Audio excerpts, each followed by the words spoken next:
After Helge Pedersen conquered Africa, it was Gaston Rahier's turn. At first, there's a discernible racetrack, but it soon disappears. Gaston Rahier steers the BMW R80 GS at an unbelievable speed, and it runs reliably like clockwork. Yesterday we had 745 miles, and it is tough through the sand, a tough race, especially after we've done some 3,100 miles, and this day was very, very difficult. Rahier, only 5'4" tall, is nicknamed Tom Thumb and has to literally mount the BMW R80 GS. However, he handles the bike brilliantly. He is totally focused. He has to make up time. And what might be perceived as child's play is, in fact, riding expertise at its best.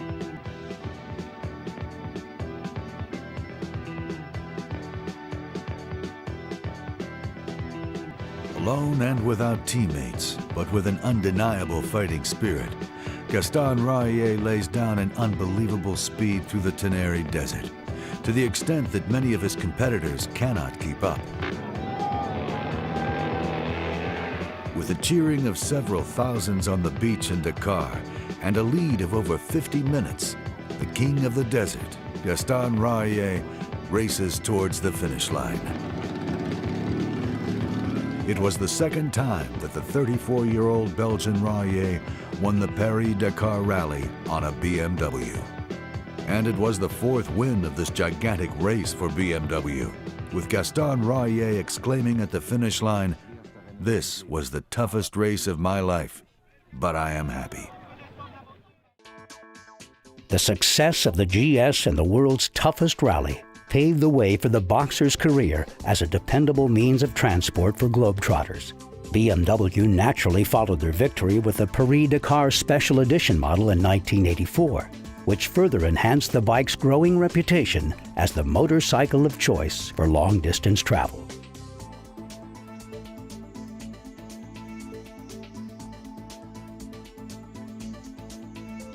By 1987, more than 24,000 GS motorcycles were produced, and the next generation of the BMW GS was on its way. Now written without a forward slash, the new GS featured a Paralever rear swing arm in place of the monolever, a new front suspension, cross-spoke wheels, and frame improvements. A 980cc engine represented the top of the line in the R100 GS. The 1988 Paris-Dakar kit was designed for the long-distance traveler and featured better weather protection and adaptable luggage solutions. For the first time, a red tubular frame ran outside of the fairing, and an aluminum engine guard plate was bolted under the oil pan. It also featured cylinder guards, hand protectors, and a mud guard. It became Germany's best-selling motorcycle in 1988.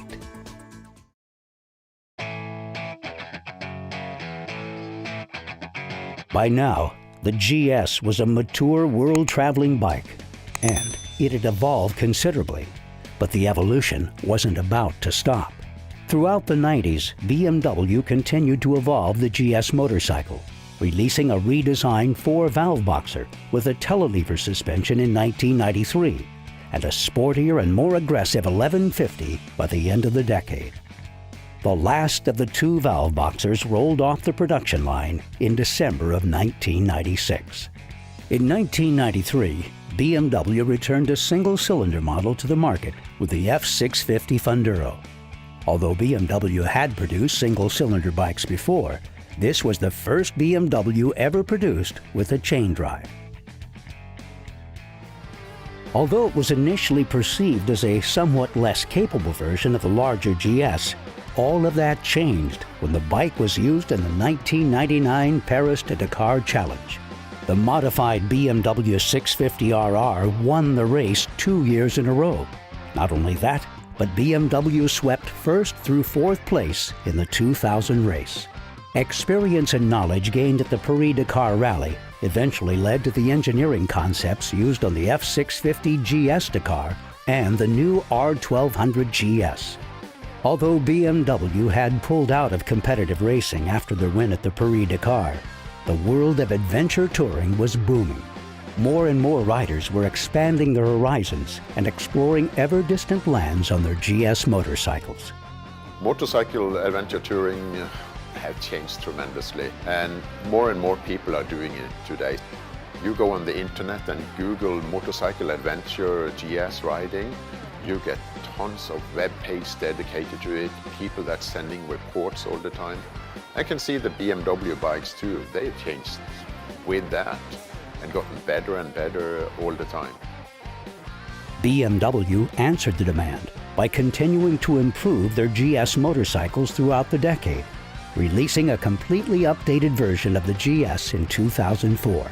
In fact, the R1200 GS is the most successful motorcycle in BMW Motorrad's history, proving that the GS has indeed withstood the test of time. When I first got my R80 GS in 1981, I thought it can't get better than this. Well, it got better.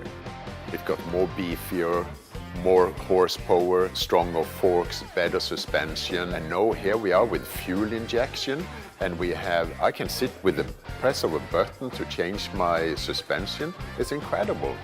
And most of the changes, though, that I mostly enjoy, it's not just the horsepower, it's how it handles. And the proof has been up through the years. You've seen it over and over again. Editors in magazines around the world are praising the GS. In 2005, BMW introduced a competition-worthy production boxer, the HP2.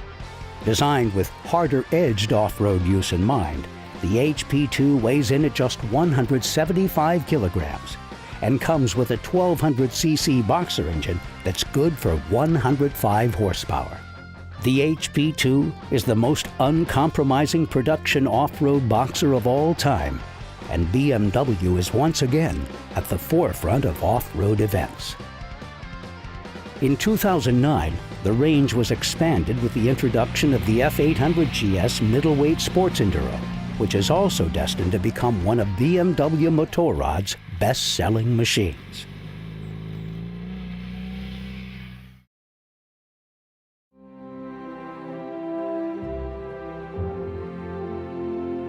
Riding in the dirt, it's been in our blood since the beginning.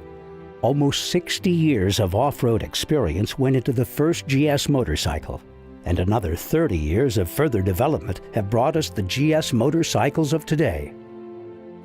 When the R80 GS first came out in 1980, 30 years ago, I saw it and I thought it was the coolest ever. But I also thought, when is the competition going to kick in here? When are they going to come up and at least meet what the BMW GS is doing? But for some reason, nobody been able to match what BMW is making. So it's going to be very curious to see how this is going to carry on into the future, and if we look back in 10, 15, 20 years, how that legacy is carrying on.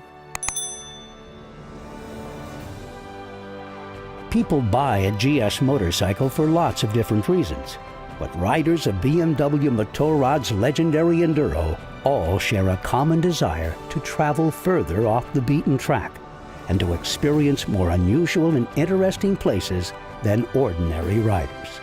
When it comes to long distance, rough terrain, and serious adventure travel, no other motorcycle comes close to matching the ability of the all-conquering BMW GS.